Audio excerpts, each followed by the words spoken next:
Drills went through it like butter.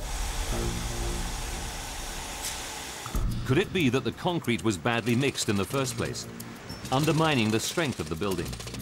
With millions of lives depending on similar materials throughout the city, it's an horrific thought. The team takes 240 concrete core samples to one of Singapore's top laboratories. Of these, 80 are quickly dismissed as being unusable, unsuitable for testing.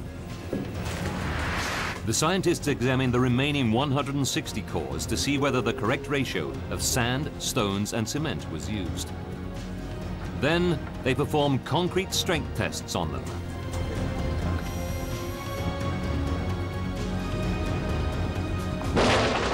The cores do fracture, but only under very heavy loads.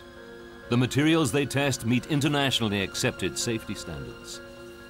It was a disappointment because that was the easy solution. If the concrete had been poor quality, you'd have immediately had an answer to why it collapsed. Hume concludes the reason the concrete seemed soft was because it was fractured during the violence of the collapse itself. So, if it isn't defective building materials, what else could have caused the disaster? The investigators turn to another terrifying scenario, one that, like the concrete, could have implications for the entire city. They look at the land on which the hotel was built and discover, like much of Singapore, it used to be a swampy floodplain drained from the 19th century onwards. This was fine for the construction of small buildings, but like much of the booming city, the Hotel New World was significantly taller, bigger than anything built 100 years ago. If the reclaimed ground was unstable, could the collapse be just the beginning of an island-wide disaster?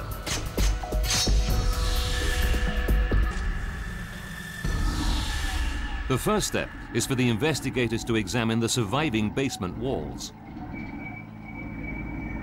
If the foundations had moved in the unstable ground, these should show evidence of catastrophic cracks.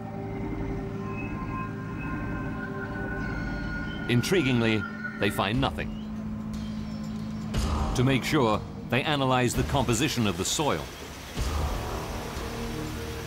The team drilled deep into the ground to take samples. Leaving nothing to chance, they also test the strength of parts of the foundations that survived. Finally, after weeks of work, the results come through.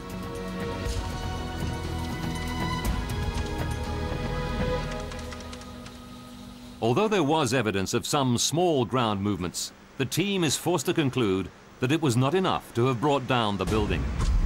It became clear that there hadn't been a failure in the foundations. They were quite reasonably well constructed. With yet another avenue closed, the team turned their gaze even further underground. Could the construction of Singapore's new subway have weakened the building's foundations and caused it to collapse? When you build an underground railway in any town, anything that goes wrong is immediately laid to the blame of the underground railway. Could the subway tunnellers be responsible for the disaster itself?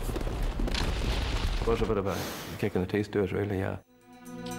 The investigators quickly establish that the closer of two nearby subway tunnels is less than a kilometre away. What effect could this have had on the building?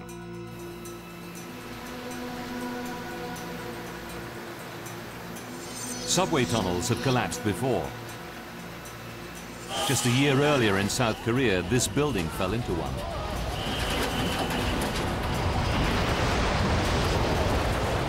It only happened because the building was almost directly above the tunnel. But could there be an unknown mechanism by which the subway was responsible? The Singapore investigators measure the diameter of the tunnel and calculate the ground movements that vibrations would have caused. Even taking this into account, it seems an unlikely solution.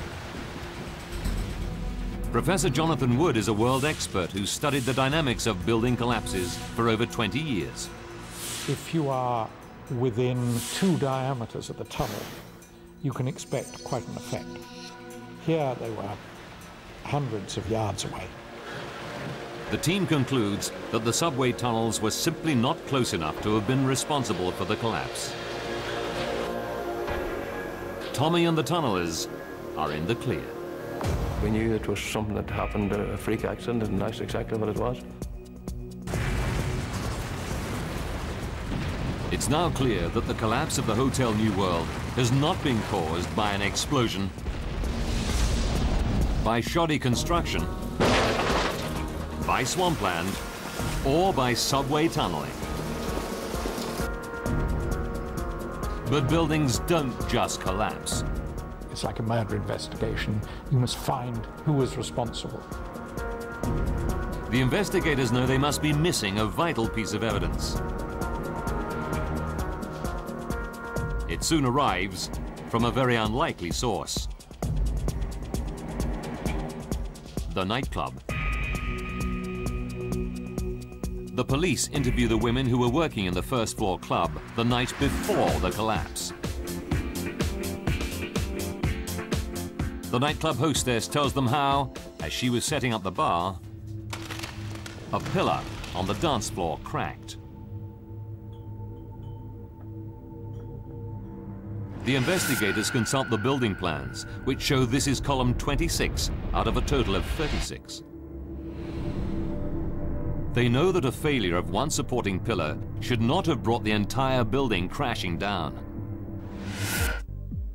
Then they interview one of the girls who was working in the nightclub.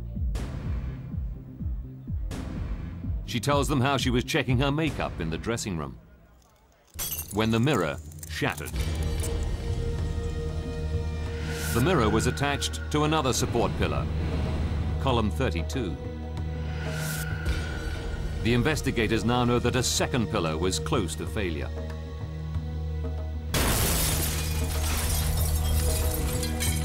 Next, the team interviews survivor Christina Fuhr. She tells them how, on the morning of the disaster, she went down to the basement car park and saw workmen propping wood against a column. The pillar had cracked and there was plaster on the floor. They identified this as column 30, and it was also failing. It's a crucial breakthrough. There are now eyewitness accounts that 3 columns were failing in the hours leading up to the disaster. For the first time, the investigators know that 3 vital supporting columns were stressed right to the limit.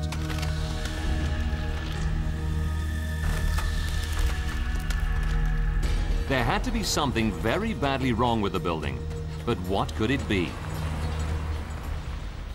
As a last resort, the team starts looking at cutting-edge laboratory research into a little-known phenomenon that could provide the answer. When concrete is stressed to near breaking point, tiny cracks can start spreading deep within the heart of the material. Not only are these micro cracks, as they're called, potentially deadly, but frighteningly, they're invisible to the naked eye. You can only see them under a microscope. It's impossible to know for sure whether the crucial supporting columns of the Hotel New World were suffering from this dangerous disease. But if micro cracks are ignored, they eventually cause the surface of pillars to fracture, greatly reducing the amount of weight they can support. At this point, the building would be on the verge of collapse.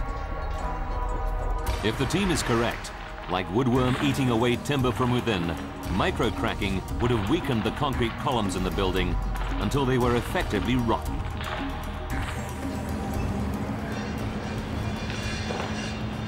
But where could the extra weight that causes micro-cracking have come from?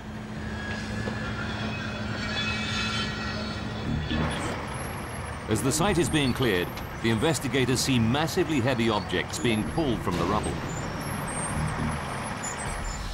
They examine the blueprints to see whether these were allowed for in the original plans and make a startling discovery. During the 15 years of its lifespan, the building owner added extra loads to the Hotel New World that were not part of the original design.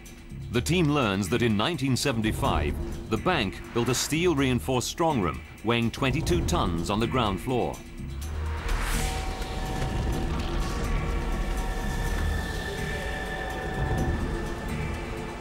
Then